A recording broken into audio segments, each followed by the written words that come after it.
Welcome to the Mission First People Always podcast. We're glad you're here. And now our host, Dr. Mike Patterson. It's Dr. Mike Patterson, your host of the Mission First People Always podcast, where we talk about what it takes to be a great leader and how to build a great team. My guest today is Ernie Cason, the co-host of the incredibly successful podcast, Married into C.R.A.Z.Y, with his beautiful wife, Ronna. Ernie and Ronna are on a mission. And you know how much I like to talk about mission. But their mission is to help 1 million married couples navigate the minefield called marriage. And they do this through their podcast, speaking engagements, training, and coaching. And they've got lots more coming that I'm excited to hear about today. I go way back with Ernie. I actually hired Ernie, or was part of a group of people that identified Ernie's talent for pharmaceutical sales about 20 years ago. He was a sales rep on my team in Northern California. He's very successful at that, and he continues to do that as his day job. He works for a large healthcare company. I moved on. We sort of lost connection with one another. But over the years, I started seeing this guy pop up on social media. I checked out his podcast, and I just recognized that he had a really important message to share with folks. God is using him in powerful ways. So I reached out, I reconnected, and invited him to be a guest on Mission First People Always, and he kindly agreed to do that. Now, those of you who have been listening, or you know me, and you know that I always talk about leadership and teamwork in the workplace, you're probably thinking, why in the world did I invite some marriage guy on the podcast? Why dedicate an episode to marriage? Well, it's because I believe that if you're married, it's the most important team that you're on.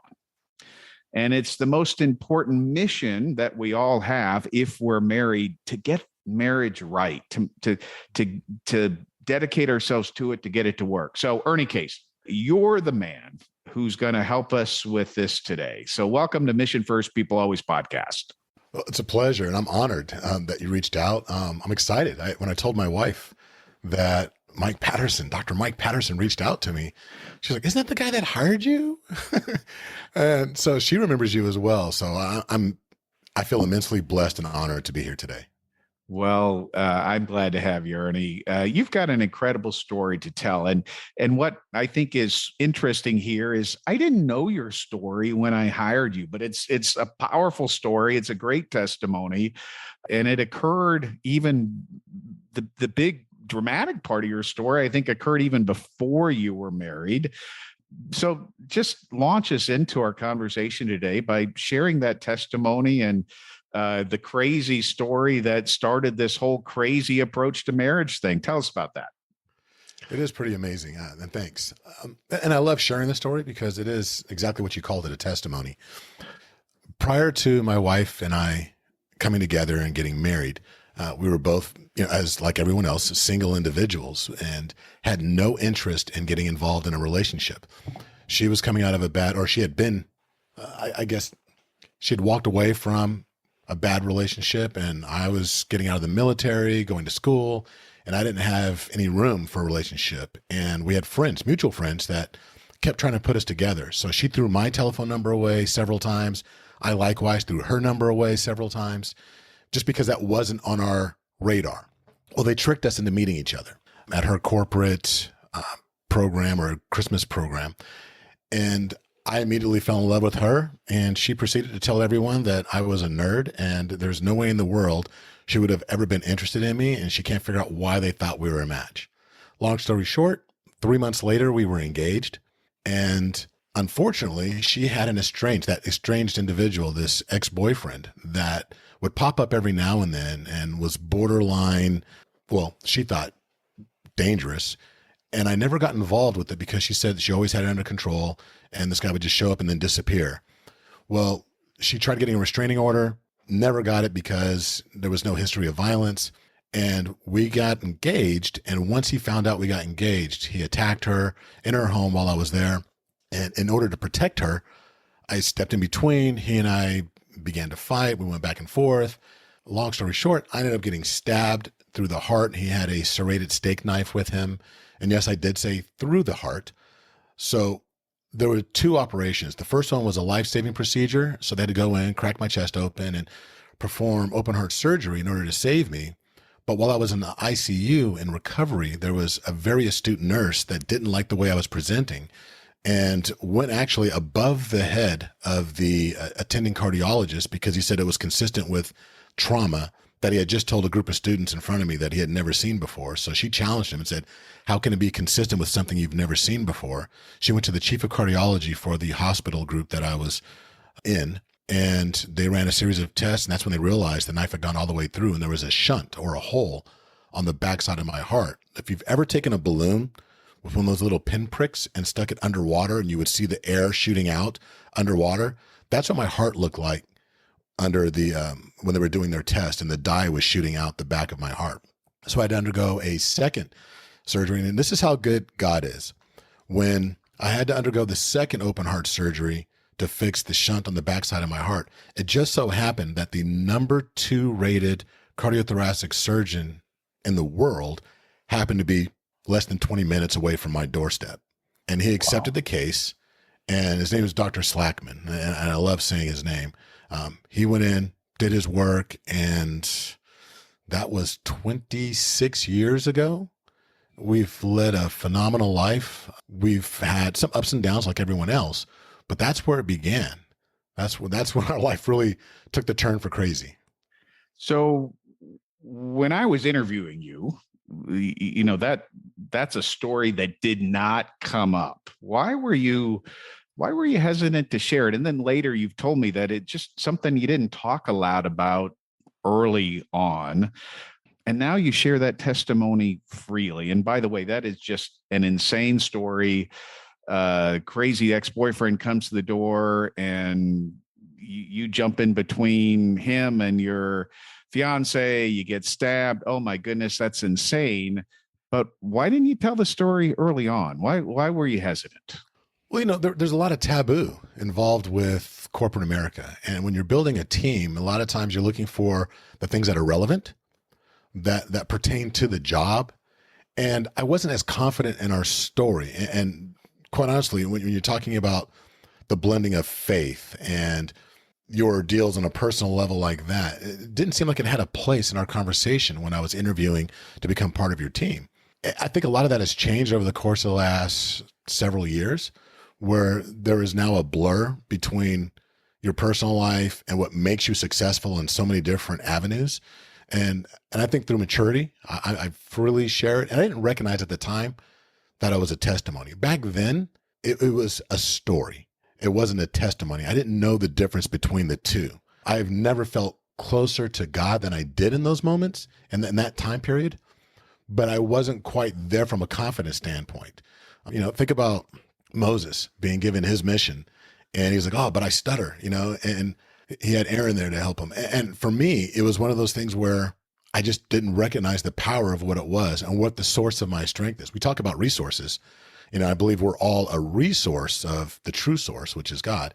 I didn't recognize that at that time. So had I known that that was my strength and that was where I was getting my strength from and my confidence and my drive to really accomplish certain things on a professional level, I would have definitely spoken about it. Like now, I don't hide behind it. It's a part of the armor that I wear on a daily basis. And I wish I would have known it then. Well, you know it now, and we appreciate you telling this story to so many people. Your marriage started off rough. You almost died for we talk about are we willing to lay our lives down for those we love? And you almost did. So in the early days, you got off to a rough start. Just tell us about the early days of your marriage. You're a young guy. You survived a near-death experience. Were things good or not so good early on? You told me yesterday you just celebrated your 25th wedding anniversary, so congratulations to you and your lovely wife. But to get to 25, we sometimes have to go through some rough spots on the way. Tell us about the early days of your marriage. It's funny you mentioned that. So you did say that in the preamble about helping people navigate the minefield of marriage. And it really is that, because you come together with all these chapters beforehand. When she and I met, we each had 27 chapters already written in our book, so to speak. And then we were blending our stories and coming together. And now there's new character development. And it was rough. She was taught to be a very independent young lady that didn't have to rely on anyone else for sustenance. And I was, for lack of a better phrase, just this dumb guy that thought things are supposed to be the way that they always were. And there were some challenges in us both coming together and blending our worlds. One of which was that I didn't know that I was supposed to fully cut the umbilical cord from my mother. And I spent a lot of time trying to please my wife, but also please my mother. And that created a lot of havoc. So much so that the first 4 years of our marriage were a little rocky. And it got to the point where in year 4, actually on our anniversary dinner, we were at Morton's, and she looked across the table and said, "I want a divorce." Oh my. Right? I thought, well, you know what? You could have said that at Jack in the Box. We didn't have to come to Morton's to say, for you to tell me that, can I get the bill now, please? But we went through a lot, and she was adamant about getting a divorce because I didn't become the man she thought I was. I wasn't standing up for her. There was a slow drip of mental abuse that took place because a lot of my family members still blamed her for the tragedy that had taken place 4 years prior. They blamed her for me getting stabbed, and they just couldn't move beyond that. And rather than stand up and say, "Hey, look, you guys need to move on," and stand behind my wife, I didn't cleave to her like I should have, because she was my true team, right? When a man and a wife come together, that is a newly formed team. And I didn't see it that way. I saw everybody as part of my team, but I wasn't putting my priority in my wife or making her my priority. And so we had to navigate that. She ended up getting laid off soon thereafter. As a matter of fact, the day before I was moving out of the house, had a U-Haul truck, had a deposit on an apartment, the whole 9 yards. The day before I was moving out, she received a notice in the mail that her company was shutting down. And she still wanted me to leave. She was like, "Nope, that's it. I've made the decision. You're going." And I told her, "No, I'm not going anywhere. You're still my family. So how about this? We'll just be roommates. I'll stay until you can get on your feet. And then if you still want a divorce, we'll handle it at that point." And that's when God really, it's funny, God shows up and does his best work in the midst of our adversities. And we were truly going through an adversity at that point. And through counseling, coaching, lots of prayer, and a lot of growth, personal growth on both of our parts, but a lot for me to recognize that I needed to stand up and be who God intended me to be. And we slowly started working our way back towards each other, never got a divorce.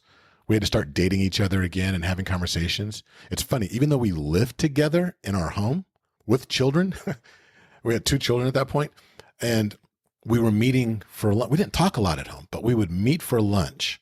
And this is prior to you hiring me. I worked at an insurance company, and she worked relatively close. So we would meet at a restaurant on neutral ground and try to have conversations. In the beginning, it was just us really staring at each other, trying to figure out why we were even attempting to talk to each other, but we kept whittling away and got to the point where we looked forward to those lunches. And then it became us sitting down on the couch and talking with each other, and then going through more counseling, more coaching from other family members that had been married much longer and had navigated things.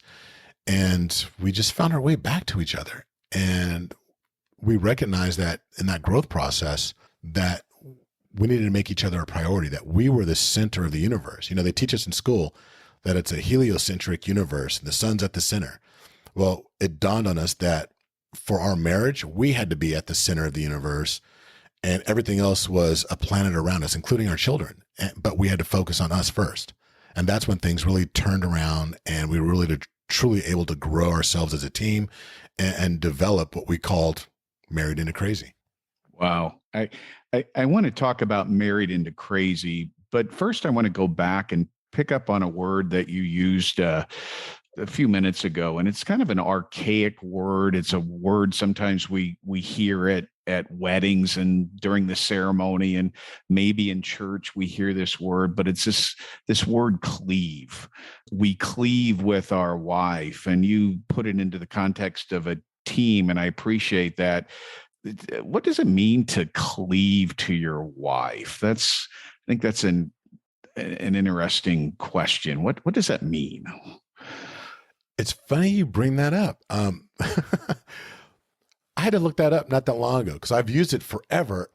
But you think of cleaver, right? Like you can cut something, and there's a dual definition. If you look it up in the dictionary, cleave means to bind, to bond, to adhere to, but it also has another meaning where it means to sever and to cut. So it just depends on the direction that you go, which comes down to a choice. Okay. And that choice is for us, as it was meant in the Bible, was to cleave to your wife, to bond, to come together, to adhere. And so often, I think we just naturally move. You hear cleave. I'm going to cut. I'm going to sever. I'm going to move on. I'm going to maintain my own personal identity. I'm going to be that single guy that I always was, or hold on to certain things. But there's a dichotomy there. You have to cleave, meaning cut, sever a portion of your personality, all those things that you did as a single person, but then at the same time, you cleave and adhere to the person you're taking your vows before with God. And I had to look that up not that long ago because it was a curious word for me as well. Yeah, I think that's really insightful. I'm always amazed at how powerful words are, and sometimes we use them and we don't take the time to reflect on the meaning behind the word. And I appreciate you sharing that with us. Well, the episode is called A Crazy Approach to Marriage. So Ernie, tell us a little bit about what your crazy approach to marriage is. This is the message you've been delivering to people through your podcast and your speaking and coaching. Crazy stands for something, doesn't it? Tell us a little bit about that. It does. The origin of Married into Crazy happened when we were at one of my in-laws, I think it was a birthday party at a VFW. And I looked around the room and saw that all the gentlemen that were there married into the family, to my wife's family. And so I just raised my glass in a toast and got everybody to raise their glass. And I welcomed everybody and said, you know what, we were the bravest of the brave because we all married into crazy. And it was a joke at the time, but going over the years and reflection, and then when Snooks and I decided, and by the way, I call my wife Ronna Snooks. I've been calling that for 26 years. So, and why is that? It just happened. She called me Lovey from the very beginning, and I wanted one of those cute little catchphrases. And for whatever reason, Snooks just grabbed me, and there's no rhyme or reason to it. And we've been Snooks and Lovey for 26 years, and 25, but calling each other that prior. And you notice I haven't called you Lovey once, Ernie. So if it's okay, I'll stick with Ernie. But I like the Lovey, but I'll stick with Ernie. Yeah, Ernie's good. No, and so crazy. What we decided was that we needed to have a positive spin on that because it can be taken to be a negative thing, right? It can be taken to be a label. But crazy for us became an acronym. Being Married into Crazy stands for, well, the C is compassionate, the R is real, the A is accountable, the Z is zealous and yielding, because in everything that we do, whether we're talking about our finances, we're talking about our passion for each other, when it comes to parenting, there's always going to be room for us to be more compassionate within our marriage. There's always going to be an opportunity for us to become more real. For the longest, there was this phrase, keep it real. And it was always a joke, when keeping it real goes wrong. But reality has a tendency to be what we make it. And so often in marriages and relationships, even in teams, we have a tendency to play out scenarios in our head that are not real. So when we talk about being real in our CRAZY acronym, it's about being rooted in reality. What's truly going on? Did your spouse really say what you think they said, or is that just what you heard? Have you clarified? It goes back to any team. There's a lot of clarification that takes place within the sales process. And it's about staying rooted in the real and then being accountable. The A is always going to be something that we focus on. It's not just about accountability to each other like we should have in teams, but it's also about being accountable to yourself, being accountable for your actions, accountable to your word, being who you say you are on a daily basis, and showing up in your marriage. And for you, like when you're talking about building teams, you make a commitment, you accepted a job, you accepted a role, you accepted a contract, being accountable to your word and doing exactly what you said you're going to do on a daily basis. The Z stands for zealous. In the very beginning of our relationship, there's a lot of zealousness. People talk about the honeymoon phase, and we're excited about getting on the phone and talking to each other. And back in the day before cell phones, I remember falling asleep with the phone on my ear and because no one wanted to hang up. That's a level of zealousness.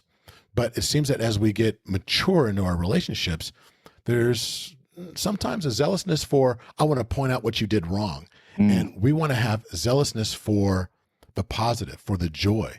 Be as zealous to really emphasize and lift up your spouse as much as you are, more so than you are for pointing out their imperfections. Ernie, how do you create that zeal for your wife after 25 years of marriage? It's funny. We went from on the brink of being at the door of divorce to truly looking forward to being with each other on a daily basis, sharing stories. How did your day go? She's my best friend. I look forward to sharing everything with her. Was there a process that, I mean, how do you do it? I love that you're there, but there might be some people listening today that are on the other end of that. They're maybe where you were on the doorstep of divorce, or their marriage is just kind of a whole hum, or maybe it feels like a drudgery. What would you tell people about getting from there to where you are now, where your wife's your best friend and you love being with her? It is a process. And thank you for asking the question, because we also do coaching. And the very first thing, actually it's the second thing we do in our coaching process, is we take an oral history of the couple. And we sit down and my wife asks a series of questions going back to, how did you meet? And we want to hear that story. How did you meet? And what stood out to you? There's about 13 questions in all, but we go through that, and you'll find that couples that are having difficulty, that are having challenges, like we all do at some point, you start talking about the love origin, the beginnings, and you'll see them smile. They'll laugh. They'll talk about the challenges that many times we start on equal and very good footing, but life has a way of beating us up, and we start to forget our love origin. And I think that we're able to maintain that zeal, because we talk with so many couples and help them. So we ask these questions all the time, and it reminds us of how we began, but we try and get couples to really, truly remember what the beginning was like. Yes, things happened. Yes, there were changes. But if you take a moment and go back to the beginning and remember why you fell in love, how you fell in love, what that process felt like. So you have a tendency to emote. We all have emotions, and our mind is a pretty incredible thing. And if you start to think about and place yourself back at the very beginning, crazy thing is you'll start to emote and start to feel some of those emotions that you had back then as well. Then there's a remembrance. And the key is in remembering. You're not going to remember all the time. There's still going to be those acute moments where you get upset and angry, or somebody does something stupid, or you're looking at him across the table and you're thinking, I do not like the way he chews or whatever. But if you take a moment and you create a system by which it's like, oh, you know what? I remember when the first time we went to dinner and, she said this, or he did that, or they were wearing this. It takes us back, and you're thinking, okay, I need to find that again. It's in the remembrance, because we do forget who we were and how we began. And if we can get back to that, at the very minimum, keep it like a mental lucky charm that you can always, it's like a rabbit's foot. People rub on a rabbit's foot or something. I'm not big into that, but if you can keep that in your mind and say, I need to go back to that. Yeah, that's why I love them in the beginning. And yes, there were changes, but I think we can get back there. That's where the zealousness comes from. That's good. Want to make sure you talk about the Y in C.R.A.Z.Y. That's yielding. What does that mean, and how does it work? Well, yielding is, it's funny. What is the biggest contention that many people, even Christians, have is when we get to Ephesians and we talk about submission. It's not just in Ephesians, but people have a tendency to really focus on the scriptures that are there. And people are like, well, I don't know if I can submit, or what does submission really mean? And a lot of men have a tendency to say, oh, remember, you need to submit to your husband because I'm the head of the household. Well, for whatever reason, we have a tendency to stop reading at a certain point. We don't read the rest of the scripture where it says that we also have to submit to God in order to be the head of our household. Mm-hmm. Well, yielding is a word that we use because if you're driving on a road and you're going somewhere, everyone has experienced at some point the yield sign. The yield doesn't mean stop. your journey is ended. You can no longer continue your progression. It just means yield the right of way to the traffic that is already in process. And you're still able to reach your destination. You just yield in the moment, and then you continue along your path. Same thing within our marriages. Yielding is not about, okay, well, you don't get your way, or I'm always giving in, or I'm always submitting. It means that what you're doing is you're just giving the right of way to your spouse. Either it's a thought process or their skill set or whatever it may be in the moment. But it's a two-way thing, right? So it's not just that the wife yields to the husband. The husband also needs to yield to his wife in certain areas. Mark Twain is attributed with saying, in every person that I meet, they are my master in some way, and of that I learn. And I think that many of us need to do the exact same thing in our relationships and recognize that it's not gender specific. It's, if you have a greater skill set in a certain area, then you know what? Let me yield to you and let you take the we just did a refi on our house. Being a very particular individual and paying attention to details, crossing the T's, dotting the I's, that's not me. I'm more of a big picture guy. I can be a bull in a china shop. My wife loves the details. So she takes the lead when it comes to that in our finances. When it comes to, if there's chaos, I thrive in chaos. My vision is clear. I can direct individuals. I can take a leadership role. If there's chaos, if there's something that needs to be decided upon in a moment, she yields to me in that moment and lets me lead there. So there's a yielding that needs to take place. It's a very fluid thing. If you think about music, if you think about jazz, the greatest musicians are able to just sit up on stage and impromptu, be able to just play with each other because they recognize where somebody needs to yield and another instrument needs to come in. It's just like a conversation. You go back and forth. There's yielding that takes place every single day in our lives. Even right now, you and I yield to each other in order to share a conversation, to share ideas, and to hopefully have it blossom into something great that other people can use. It's something we do, but I don't know why, but for whatever reason, when we get into marriage, some people have a tendency to not want to yield when it is something that comes natural. Yeah, when you think about it in the way you've described it, it's beneficial for us to yield. It's a way to build one another up. It's the way life works better. And when we hear the word yield, we immediately think this is going to harm me in some way. I've got to be submissive and do something I don't want to do.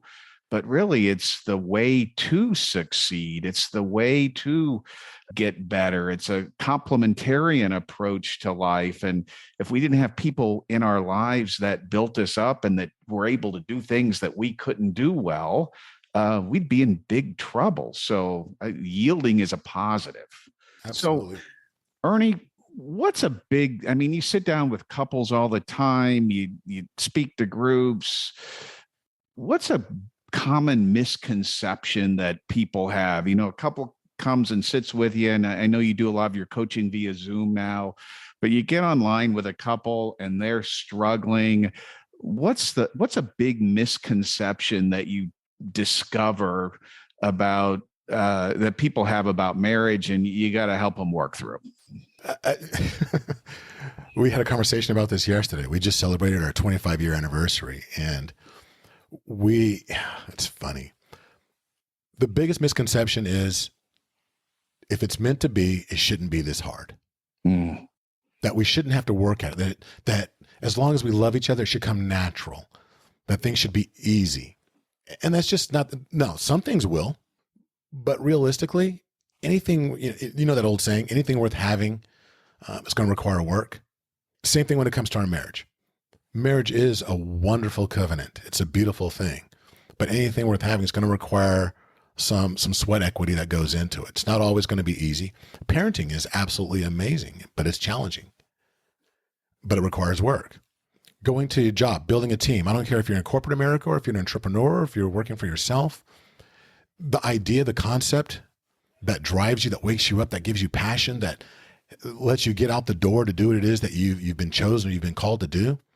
It requires work. It's not always fun. You know, in the sales process, closing the sale, it's a lot of work, but you love the outcome. And I believe that when couples recognize that, yeah, this thing that we want to do, that it's going to require us to put in some equity. And people think, oh, it's got to be 50-50. If he's got to put in just as much as I do and we got to come together. No, it's 100-100. It requires 100% of each of you.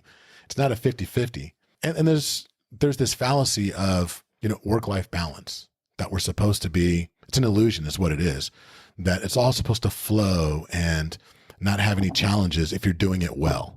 Something's always going to be out of balance. It's just recognizing that you have to learn how to shift when there's times. There's going to be more precedence that needs to be placed on, a sick child or on an ailing marriage or your career. And there's an ebb and flow to it.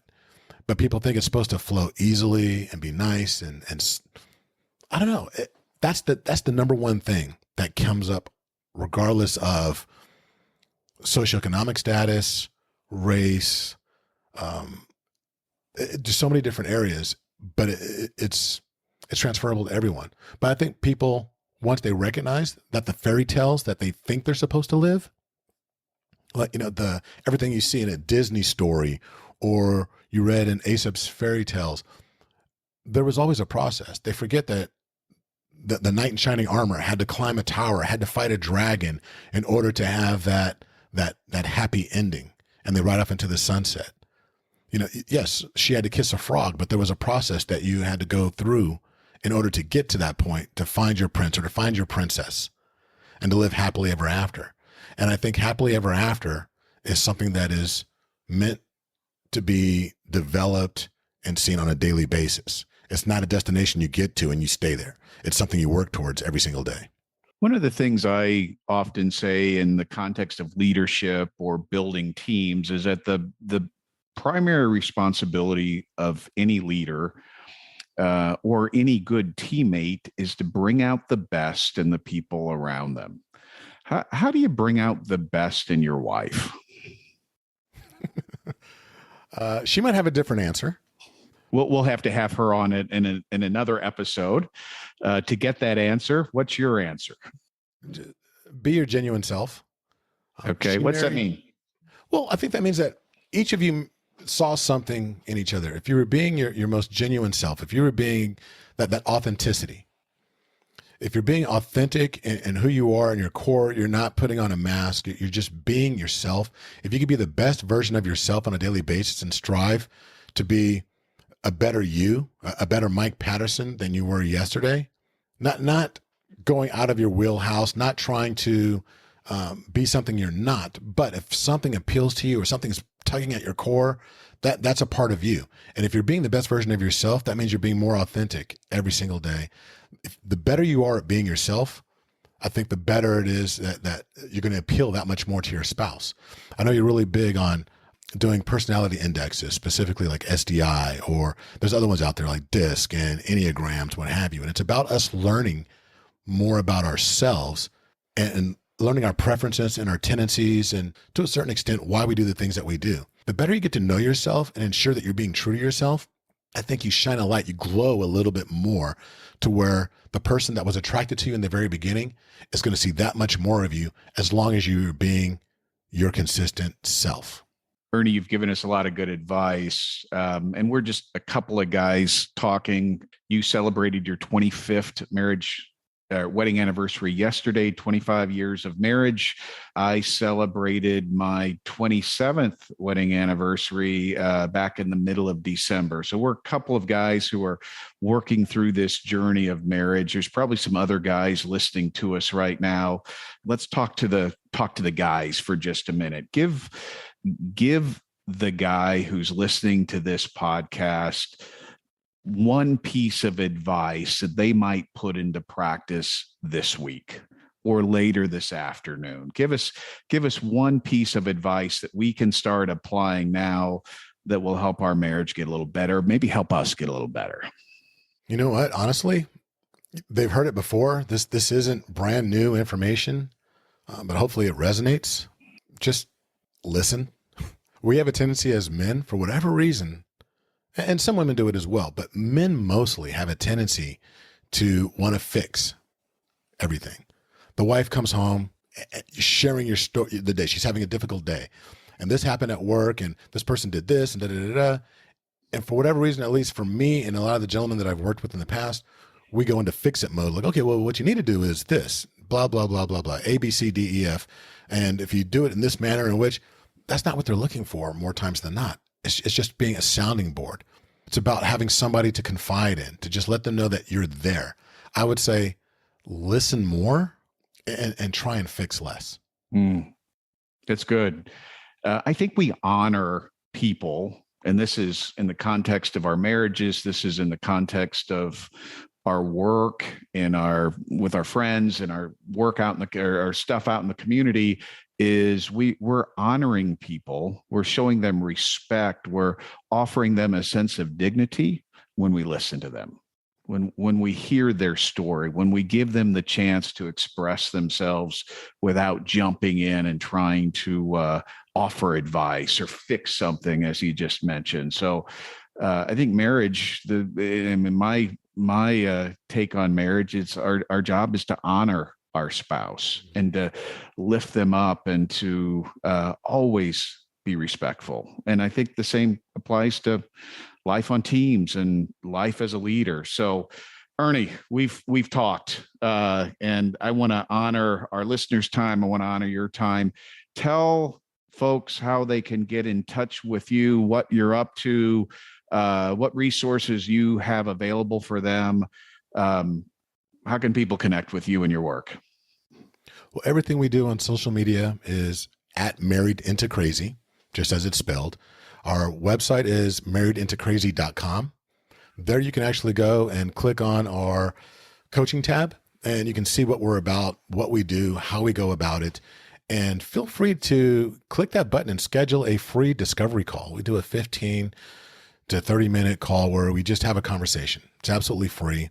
And really get a vibe for one another and see if there's anything that we can do to be of assistance. If there is, then we can move forward and you can take us on as a coach and we can do our best to actually work with you and take you through our process, that whole crazy methodology. That's probably the number one thing. Number two would be to listen to our podcast.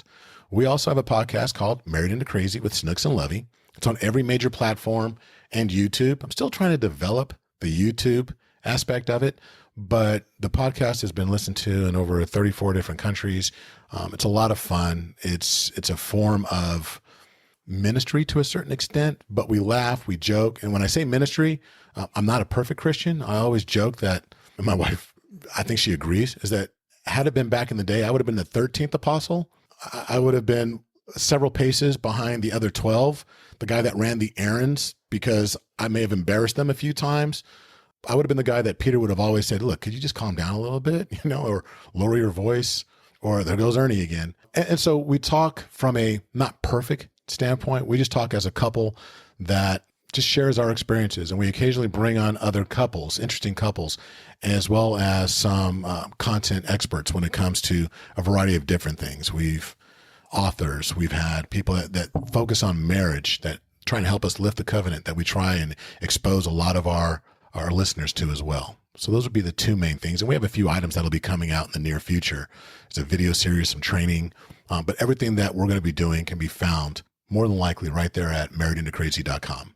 Ernie, I so appreciate you. I'm just proud of you. I knew you as a young guy 20 years ago, and I just love the way God has used you. You've grown, and your message is helping so many people. I'm just so proud of you. And I pray that your ministry grows and you continue to impact lives in a positive way. Thanks for being on this episode of Mission First, People Always, great leaders, great teams. Thank you all for listening. Please join me again as I talk to some other really smart, cool, interesting people about things that matter. Thanks, everyone, and we'll talk soon. Thanks, Mike. Thanks for listening. We hope you enjoyed today's episode. If you want to create a stronger, more people-centric and empowered culture for your organization, visit drmikepatterson.com.